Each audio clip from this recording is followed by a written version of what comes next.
This support is provided by the Georgia Forestry Commission and the Green Infrastructure Center with funding from the USDA Forest Service. So we will go ahead and start. And I'm going to, Matt, if you want to start your slides, I'll give a couple of instructions.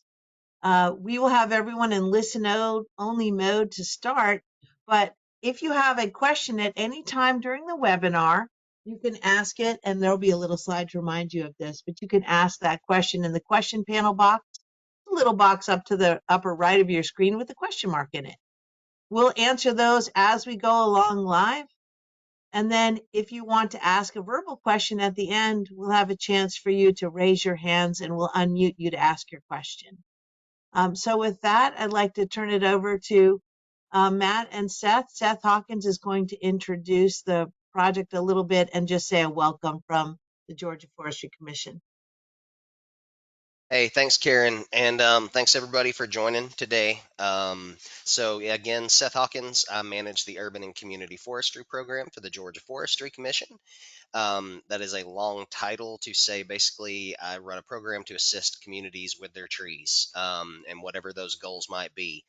I think this program, is a great way to get to that goal setting for urban forest planning. So I highly encourage everyone, take notes today, be engaged, ask the questions that you want to ask. Don't be afraid of that.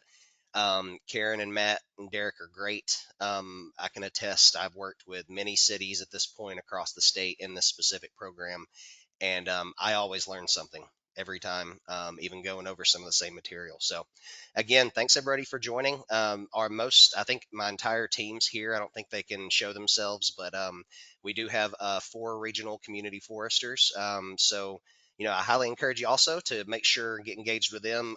If you do get into the program, you will be looped in with them organically through that. So, but again, let us know if you have questions, and thanks again for joining. Thanks, Seth. Yeah, so we'll go ahead and get started talking about the technical support program. So this is going to be, this informational webinar is going to provide an overview of what the technical support program kind of looks like, what technical support offerings we have available, and some of the eligibility requirements. So we started this program back in 2023. This is the 3rd cycle of providing technical assistance to Georgia communities. The application period is open now and will run through January 10th. So you have some time to be able to digest this material, ask questions, reach out for further information, and of course connect with city leadership or town leadership to be able to put in your application. This support is limited to places with populations that have 50,000 people or less. And there's a variety of different types of technical assistance that you can apply for. So some examples of that are mapping your urban and community forests by the city, streets, parks, or other areas of interest. We can potentially quantify the ecosystem services such as stormwater if you have existing canopy data already available. We can work with you on developing more strategic plans around data sets that you may have. There's also opportunities to engage with the Georgia Forestry Commission on other types of technical assistance that they have available through other grant programming. We Matt, also have some. Matt, I just wanted to let you know your slides are not advancing. Is it on the overview of new? It's just on the very first slide with the slides on the left hand and sort of. It didn't start the slideshow. All right. How about now? Yes. Okay. Sorry about that. Yeah, so the other things are preparing and recovering urban forests affected by storms or other natural disasters. And then, of course, creating those canopy goals and strategies that are going to help you with your developing capacity within your urban and community forestry programs. So the funding, as Karen mentioned, comes through the USDA's Forest Service, through the Georgia Urban and Community Forestry Program. There's a Cooperative Forestry Assistance Act of 1978 that allows for this pass-through funding from the USDA Forest Service down to the Georgia Forestry Commission. And then GIC is the service provider for working with the communities around the technical assistance. If you're not familiar with who we are the Green Infrastructure Center. We are the technical service provider. We are a not-for-profit organization that helps communities manage and maximize the ecological, economic, and cultural values of their natural resources. And we have a very interdisciplinary group of staff at the center. This includes GIS analysts, urban foresters, environmental planners, landscape designers, and other folks with a strong background in natural resources management. So within our staff, we can provide a variety of technical services that are going to meet your specific community's needs around managing your urban forestry resources. So, there's multiple options for funding. We're going to mainly talk about the technical assistance program. This is at a no cost to the community. All the services performed or through a cooperative agreement between the Georgia Forestry Commission and GIC. This allows us to be able to create an easy application process for you all as communities. You're not having to go through a rigorous or onerous grant application process, and it also takes away the administrative responsibilities for managing a state grant. GIC is managing all of those administrative elements to the technical assistance program. So really, you're just receiving your assistance and participating in the type of technical assistance that you're going to be receiving. The Georgia Forestry Commission has numerous other urban forestry and community forestry grant programs available. So definitely check out their website. If there's not a technical assistance that is provided through our program, there may be other opportunities to seek out grant funding to receive the services that you're looking for your particular community needs. So we are currently in the process of assisting 7 communities this year. You can see those in the red stars. We helped 11 communities in 2023. Those are the ones in blue stars. You'll notice there's some communities that have multiple stars. So those are communities, Cedartown, Warner Robins, and St. Mary's. They received assistance both in 2023 and 2024. And I just want to emphasize that that is an objective or goal of this technical assistance program, is to work with communities through a stepwise process. So if there's multiple types of technical assistance that you would like, you may be able to accumulate those types of different services or assistance over a multi-year period. And we strongly encourage communities to keep coming back each year and getting more technical assistance, new data sets, new support in areas as they continue to try and expand their urban and community forestry programs and capacity. We will evaluate the applicants competitively. Priority for upcoming support will be based on communities that have, again, that 50,000 people or less population. There is also a priority on what we call underserved communities. These are communities that have census tracts that are determined as priority areas through this data source called the Climate Economic Justice Screening Tool. This is a tool that was developed by the White House. It is a metric for us to be able to determine where the greatest need for resources are to communities. And so if you have underserved communities based on this screening tool, you can click on this link here, and there'll be some slides where I'll illustrate what that data set looks like in just a minute. But you can click on that link here to find out if you have any of these CGES communities within your jurisdiction.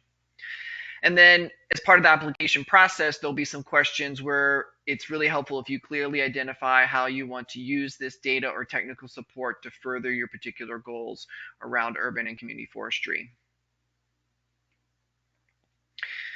There's a 2-part process to receive support. There's a self-assessment tool. It's an online survey. The survey tool lets us kind of know where you're at in your urban and community forestry program, and kind of helps us guide to make sure that you're receiving the type of technical assistance that you need in the order that you need it. The survey takes about 20 minutes to complete.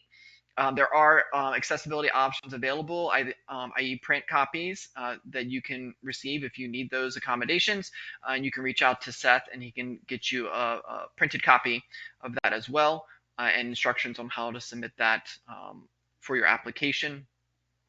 Staff will review your responses, and we may reach out to you for some additional consultation if needed. So maybe there was some ambiguity in how you answered the question, or we just need additional information to help us properly rank your application. And then your community may be offered technical assistance through this at no additional cost to your community.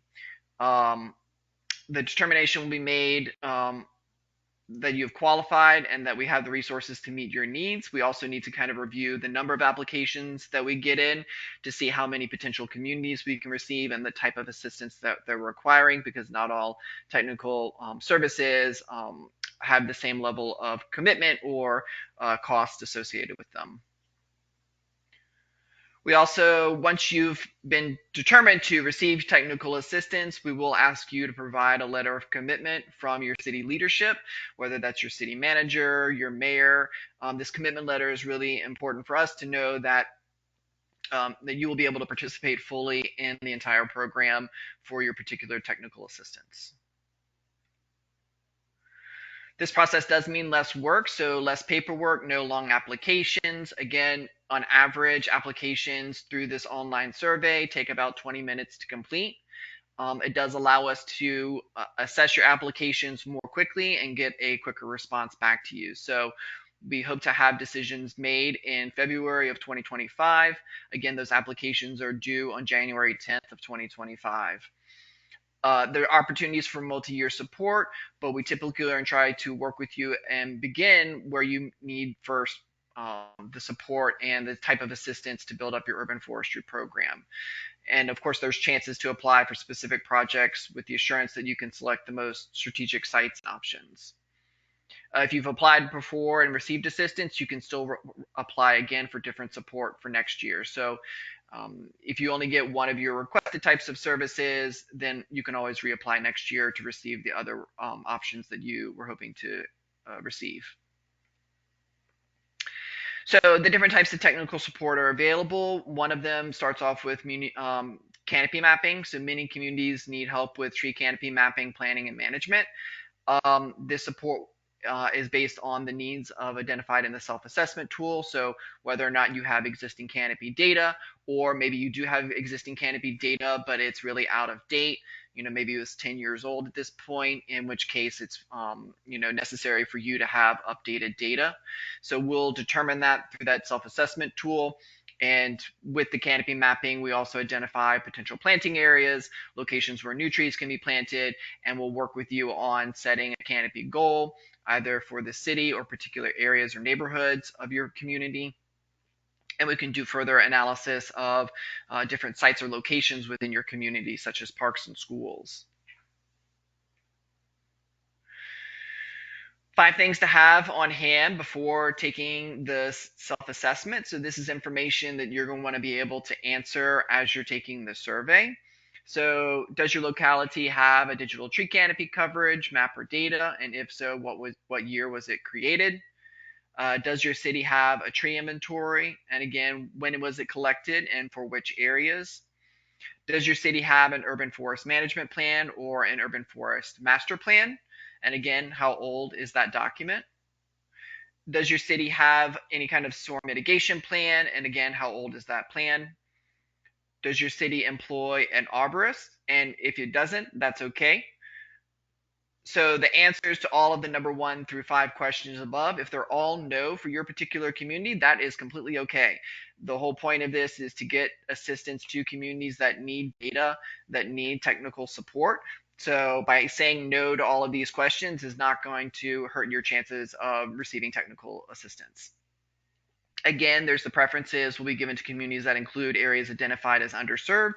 And again, there's another link to those underserved communities. And here's what that would look like. So if you clicked on that link, again, it's up here again. It would take you to a map of the United States. You could zoom into the area of Georgia. This is a little bit more zoomed in to southeast Georgia. But the census tracts or areas that are in purple here are designated as these disadvantaged communities according to the terminology used by the screening tool. So you can see whether or not these census tracts are within your particular jurisdictional boundary. You can hover over them. It'll tell you based on all the different federal data sources why they classified that particular census tract as an at-need community. And so just making sure that you have some of these census tracts in your particular locality is going to help your application be more competitive, because we are going to prioritize communities that have these census tracts within them to receive assistance first. So once you're ready to take the survey, you've kind of found the answers to those 5 most important questions. Tree canopy mapping, inventory data, urban forest management or master plans, storm mitigation plans, or whether or not you have a city arborist. Yes or no, it doesn't, there's no penalty for having a yes or no to any answers to any of those questions, but that means that you're ready to take the survey. There's a link here. There's also a QR code that you can scan.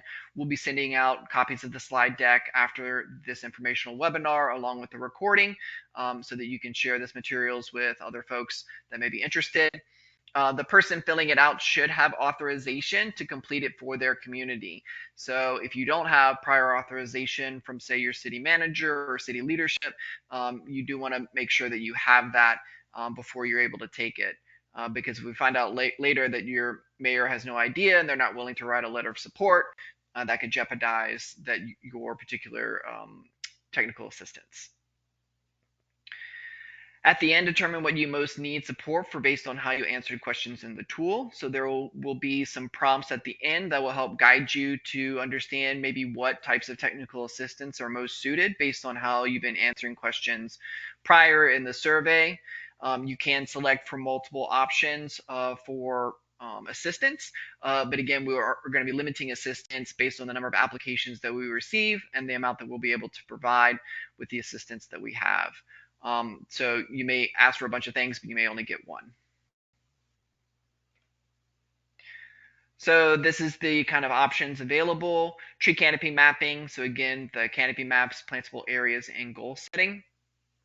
Modeling ecosystem service benefits based on canopy data. So for this one, you kind of have to have existing tree canopy data for us to be able to model these ecosystem service benefits.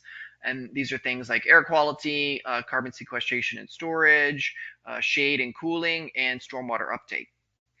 You can request to receive assistance on having an audit of your codes and ordinances. Let's say your community is interested in updating its tree ordinance. This allows us to do a complete audit of your local development codes and ordinances as they are related to, trees. And this allows us to help you identify areas where there may be gaps or weaknesses in that particular ordinance around the conservation or preservation of tree canopy within your community. So it's a way for you to kind of help to prioritize and be more strategic about making updates or changes to your tree ordinance.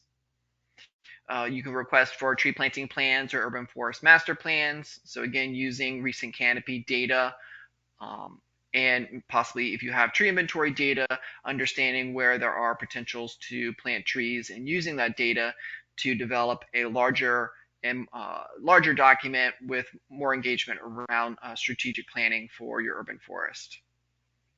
Emergency forest or storm planning, so using information on planning how to prepare for the urban forest for storms, things such as pre-contracting for debris removal, and options and things to consider for cleanup and recovery plans. And then there's, kind of a catch-all. Maybe there's something not on this list that you might need assistance with. We may or may not be able to provide that assistance, but you can certainly mark that off as an other and then specify, what type of specific support you might need, and we may be able to provide or accommodate that request.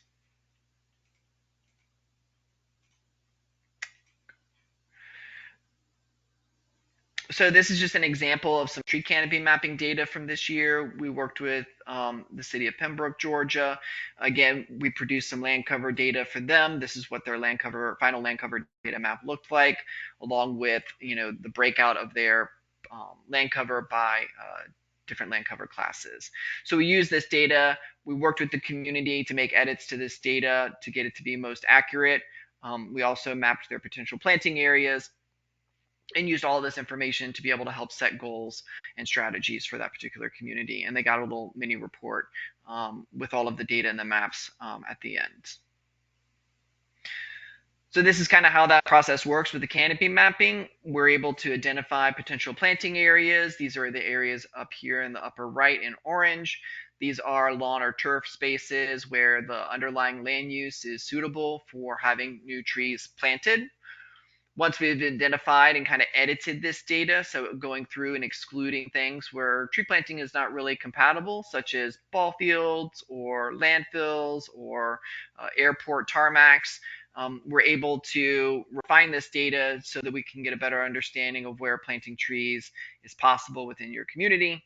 And we model those spaces where trees can fit within your plantable areas, and we can hypothetically grow that canopy out to maturity and get you what your potential tree canopy is within your area. We can also take this data and do further analysis. So this is for the city of Griffin, Georgia. One of their areas of interest was looking at street trees. So we analyzed how much canopy was within 50 feet of road center lines of all of the streets within their jurisdiction. And we're able to break that up into a classification. And so now they can use this data to prioritize low canopied streets for opportunities for potential planting sites and for new trees. So it's a way to kind of be strategic with the data. You're not having to send ground truthing crews out surveying the entire road network, but instead you can kind of ground truth and find planting spots in areas where you want to prioritize because they have low canopy and have the greatest need. If you were interested in developing a forestry emergency response plan, or getting some storm planning assistance around your urban forest. There's a variety of different types of models and protocols that we can help you on with, such as tree risk assessment, including sections on risk management, pre-disaster response. Something that a lot of communities don't know is FEMA can reimburse for trees lost if they're surveyed ahead of time and referred to as green infrastructure. So there are opportunities out there in storm planning to have the urban forest be better prepared in the case of a natural disaster.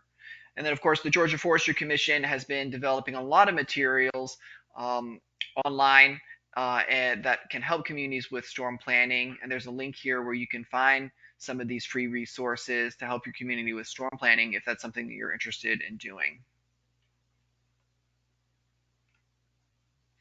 Management or master plans for the urban forest. So a management or master plan is great to help a community prioritize where they want resources to go and ways for them to build capacity within their community, either internally at the city level or within the broader community partners that they may have that are helping to steward their urban forestry resources.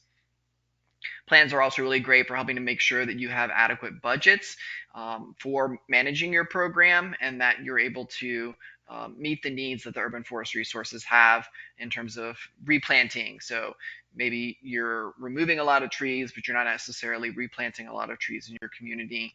An urban forest management or master plan can really be beneficial to understand what you need to be doing and be strategic about it. We can map and quantify some ecosystem service benefits. This is actually an example from South Carolina for the city of Rock Hill. But one of the things that they were interested in was the urban heat island impacts. And we actually did some further analysis looking at census data. So we, in this kind of diagram up here in the upper right, we were tracking the average surface temperature as it relates to median household income across their region. And the analysis kind of showed that as median household income, the purple line, increased, on average, surface temperatures across the region decreased, kind of illustrating that the lowest income households in the region are suffering from the hotter on average surface temperatures. And so this helped them be able to prioritize and be strategic about where new trees were being planted within their region. So kind of next steps in the process, consult with your locality. Do you want to apply? Again, make sure that city leadership is on board and you have authorization to be able to put in an application. It's also very helpful if you have conversations with other city departments. We find that this process works best when multiple departments or divisions within a city participate. So bringing on public works, parks, planning, zoning code, and enforcement, depending on the type of technical assistance that you're requesting, having a variety of different departments participating and weighing in on the data and the technical assistance is really valuable. If you also have things like tree boards or tree commissions or other community stakeholders, such as tree planting groups or tree planting nonprofits in your community, definitely encourage them to bring them on board when you're actually taking on and doing your assistance. So you can be doing some of that legwork now, just making sure that you have a lot of stakeholders that are willing to participate and use this data going forward, depending on your type of technical assistance. You may be contacted in mid to late January to again discuss your request for support. There may be some additional questions that our staff have about your requests. All communities will go through an orientation. So if you do receive technical assistance, then all the communities will go through a mandatory orientation in late February or early March. And it'll talk about and discuss the kind of the specific breakout of your technical assistance, what the timelines look like. We'll organize you into different cohorts so that it can accommodate ongoing projects or limitations in time that staff may have at certain times of year. So that orientation will kind of help us understand when you will start working with you for your technical assistance. And we'll go through an orientation about what your technical assistance will look like in terms of its scope. Specific technical assistance for those early communities will start in April. And depending on the type of technical assistance that you're receiving, it can take about a year or less to complete. Most technical assistance usually runs about 4 to maybe 5 months. And that just kind of varies depending on the community. For example, this past year, because of Hurricane Helene, that caused a couple of months of delay for technical assistance for some of our communities that experienced the worst of the impacts of that, which is fine, and we can work with you and accommodate situations like that. So communication is key about that, but in general, most assistance takes about anywhere between 3 to 5 months to complete within a given calendar year. Your locality will be required to provide a match of 20%, and there's some more details on that here on the next slide. So the match can be in kind or cash. So in kind, your time participating counts as match. Your time will be needed to, for example, the canopy mapping, technical assistance, review draft maps and data, attend workshops, and create strategies or comments on outputs, and share important information on city, towns, and goals. So that's the type of match in terms of your time that would be required for canopy mapping and goal setting. It may be a little bit different for ordinances, again, reviewing workshop results, reviewing outputs from the audit tool.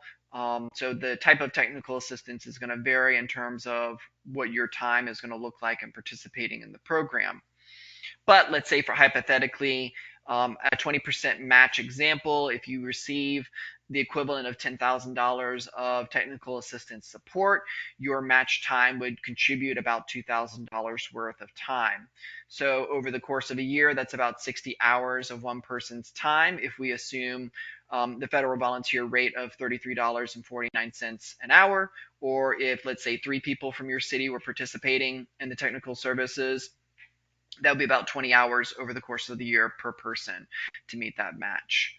And there's just some formulas there to kind of illustrate that. If you have a higher benefited rate, you make more than $33 per hour. When you factor in all of your benefits, you can use your higher benefited rate, and that would be less time that would be required for you to participate in the program.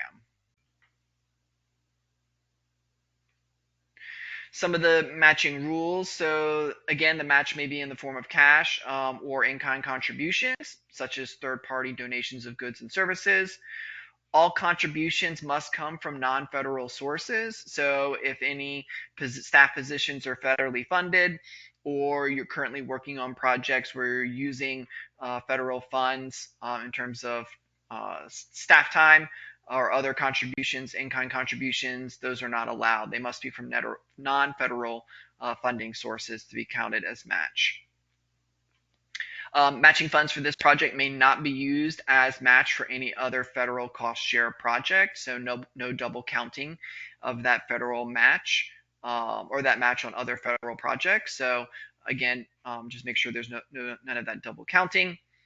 All matching funds must be specifically related to the proposed project, so your specific type of technical service assistance.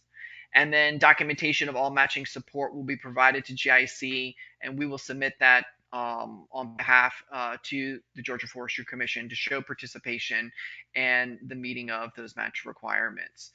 We can also have some match template sheets that we can share with you all on ways to help you all be able to document the match that you're contributing for your particular type of technical support. And that would just be filling in a match log stating kind of when you volunteered your time, what that rate was, or submitting a letter on official letterhead documenting the value of the matched time or the resource used in the project. And that would be more appropriate for things like a third-party donation of goods or services. So we have about 12 months to complete the technical assistance for all communities. We will again be taking applications for this assistance until January 10th of 2025. All self-assessment tool submissions must be received by 5 p.m. via that online survey or postmarked by that time and mailed to, if you're mailing in a printed copy. In January and February, all applicants will be formally notified of the outcome of the assessment and whether or not they'll be receiving technical assistance for their particular community. We will request that letter of commitment for participation. And then in February, maybe early March, depending on the timeline, there will be that mandatory orientation to go over how the technical assistance program works for your particular type of technical support. We will basically run the technical assistance from February through March of 2026. So all projects will begin and be completed within that kind of general time frame. And then after 1 year of the project, the agreement period ends, and we won't be able to do any more technical support under this current cycle. We are anticipating there will be future cycles of technical support. So again, reapply in future years as well if you're not able to get all the type of technical assistances that you want for this year. Failure to participate in the technical assistance, so not attending workshops, not being able to contribute the amount of match, or not using attending meetings or other types of support on your end may affect future funding awards to your city or town. So if you are having issues, definitely communicate and we can provide some accommodations. But if you kind of drop off and you're not attending, scheduled workshops and stuff like that, it could jeopardize future funding sources through the Georgia Forestry Commission. So if you're interested in getting your help for your community, so maybe you're interested in getting more shade, maybe you're interested in being better prepared for storms, creating realistic goals and budgets, becoming more resilient to things like climate change, or you just want to have healthier communities and you want more tree canopy in your community, there's the QR code again to take the survey. There's a link down here at the bottom that you can follow again to take the survey. Make sure to take it by January 10th. Reach out if you have any questions about the application or you need additional assistance like a printed copy. So at that, I'm going to open up to see, are there any questions or comments from folks on the call?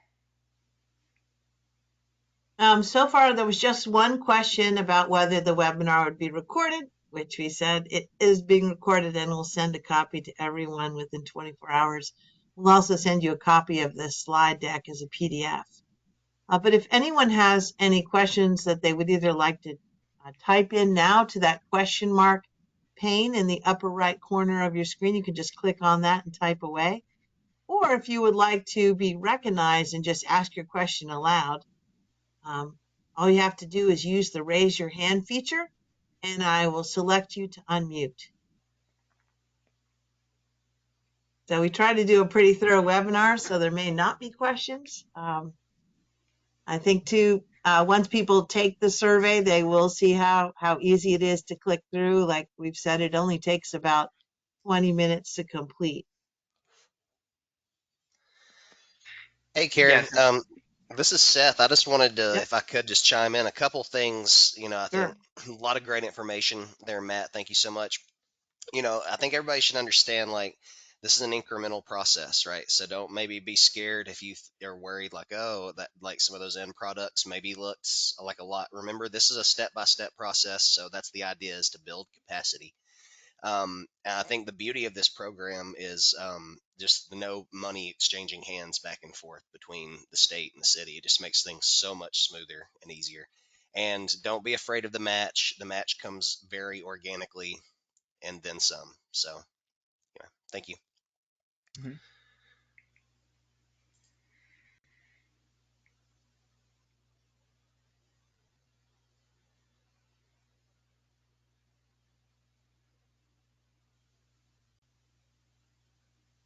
Any questions that folks are having?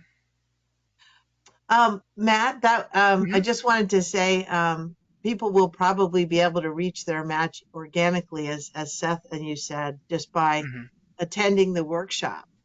So how many are there usually, say, for like a tree canopy mapping and planning project? Maybe about four or There's five? three. There's three Three. Okay. workshops, but yeah, but there is homework assignments that are associated with them. So there is reviewing of data and maps. Making edits to data and maps to make sure that they're reflective of the current canopy and the urban forest conditions in your community. We also require some photos of the urban forest to be taken to help us create a beautiful mini report for your community that has all of the data. There's some strategic planning that goes in there. So you might have to have conversations or meetings with your park staff, your public works staff. Maybe you're presenting information and getting feedback from your tree board if you have one. So there's a lot of touch points within the project for homework for you to do, to get information, to do some engagement with other departments or community members to provide feedback into the process. So we do try to make it so that the actual scheduled workshops are concise so that it gets you through the technical support, and we space them out to give you enough time as well to get some of those homework assignments done in between the scheduled workshops. Yeah, thanks, Matt. That's a great point. Yeah, it's not like a rush job. You have plenty of time to work together.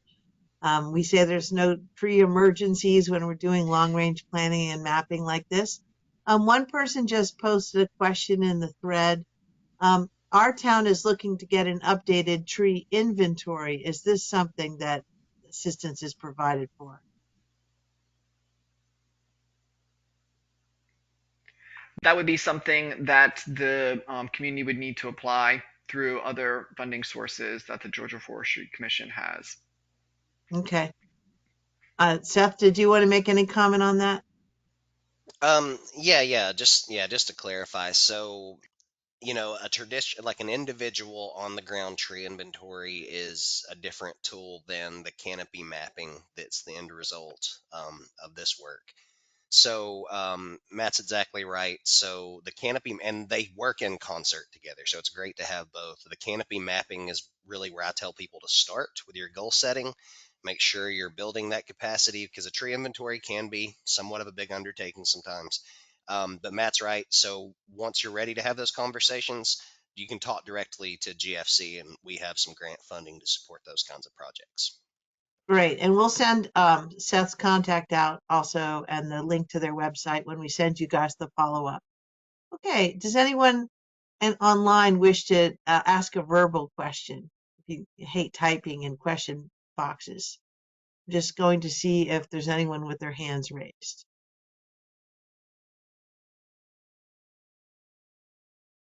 Giving people a minute to see. So far, I am not seeing any raised hands.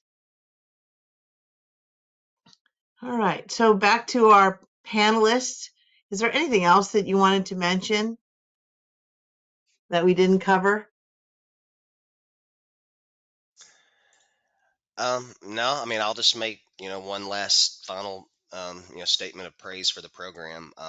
I've seen this work really well in different communities and help them meet some goal setting objectives and then start working towards those goals.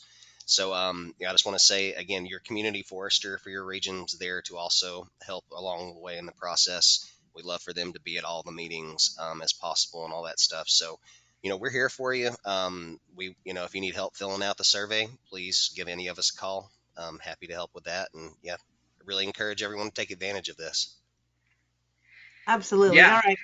Thanks very much to our panelists, and also to Matt Lee and Seth for putting the presentation together. We will send this out, the slide deck, just in a little bit.